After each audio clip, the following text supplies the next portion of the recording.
ఏ guys మనం ఏడున్నాం తెలుసా?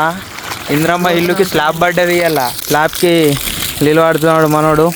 ఇంద్రమ్మ ఇల్లు అప్డేట్ అన్నారు కదా అందరికీ. అవే ఎంత ఖర్చు అయింది స్లాబ్కి? ఈ స్లాబ్కి ప్రస్తుతం 8 లక్షల రూపాయలు అయినాయి. స్లాబ్కి ఇల్లు మొత్తానికి స్లాబ్కి ఎంత అయింది అన్న? నేను ప్లంబింగ్ ఎలక్ట్రీషియన్ మేమే చేసుకుంటున్నాం, కోడికి ఇవ్వలేము. అంతేనా? ఈడే ఎలక్ట్రీషియన్ అంట. అన్ని పైసలు మిగిలిపోతున్నాయి. 5 లక్షలలో అవుతుందా ఇల్లు? కాదంట 10-12 అయితే 12 లక్షలు అవుతాయా? చూసిరా గాయస్, 5 లక్షల ఇల్లు కాదు, 12 లక్షలు అయితే అట. వీడికి తెలియదు, వీడు మన ఓనర్, వీడికి తెలియదు. 9 లక్షల ఇల్లు అయింది. ఇంకా 3 లక్షలకు దర్వాజాలు అన్నీ వచ్చినాయి. ఇంకా 3 లక్షలతో ఏం చెప్తావు? ప్లంబింగ్ పైపులు ఉత్తగా 9 లక్షలు. టైల్స్ వేసుకుంటావా? ఏం వేసుకుంటావు? ఫ్లోరింగ్ 9 లక్షల ఇల్లు అవుతుంది అంటావు. ఇది 9 లక్షలు 15 దాకా అవుతుంది. అరే కొత్త ఇల్లు వస్తుందా 15 లక్షలు అంటే? కొత్త ఇల్లేరా మరి? అంటే చెప్పకు. ఇగో అరే అది కాదు లబ్బే. 5 లక్షలు 10 లక్షలు అవుతాయి. ఇంకా 5 లక్షలు 10 లక్షలు ఎందుకు అవుతాయి? కానీ 15 అంటే అంతే కదా. అట్లా కాకండి ఇంకా 15 అన్న.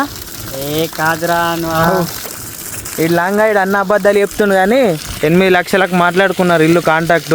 8 లక్షలలో ఇల్లు అవుతుంది అంతే. మిగతా ఏమన్నా కరెంట్ అందులోనే ఇంక్లూడ్. కరెంటు బిర్యానీ అంటే అలాగే, అది మన బాధ్యత. 8 లక్షలలో ఈ గోడలు సిమెంట్ వర్క్ అయిపోతుంది. 9 సిమెంట్ వర్క్ అంతా మొత్తం ప్లాస్టింగ్ అన్ని ఆడ వేసి ఇస్తాడు. అంతేనా? ప్లంబింగ్ దర్వాజాలు అవన్నీ మనం చేపిస్తాం. వచ్చినోడు చక్కగా ఉండకు, ఇక పైప్ బల కొడుతుంది. ఎట్లారా అంటే మా ఇల్లు నేను ఏమన్నా చేసుకోవచ్చు అనుకుంటున్నా. ఇప్పుడు మనం బల కొడితే లొల్లి ఎత్తుండే, పెద్ద లొల్లి ఎత్తుండే. వీడు నేను చేసేదంటే వీడు లొల్లి ఎత్తాడు. ఆడిల్లుకు నీళ్ళు కొట్టాలి చెప్పు. నువ్వు కొట్టుకోవాలా నీళ్ళు? ఈడు కొడుతున్నాడు నీళ్ళు. ఈడు ఇట్లా జేబులో చేతి పెట్టుకొని ఉంటాడు. దోస్తులు ఎందుకున్నారా? నీళ్ళు కొట్టేతందుకు ఉన్నారు. మ్యారేజ్ చేస్తుంది. కంగ్రాచులేషన్ ఆడి ఈడికా.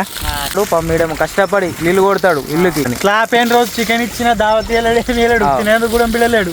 ఈడికే సెంటరింగ్ వేసిర్రు మొత్తం. ఇగో ఇలా లోపట్లోకి పోయి మళ్ళీ నెక్స్ట్ వీడియోలో చూపిస్తా క్లియర్గా మంచిగా.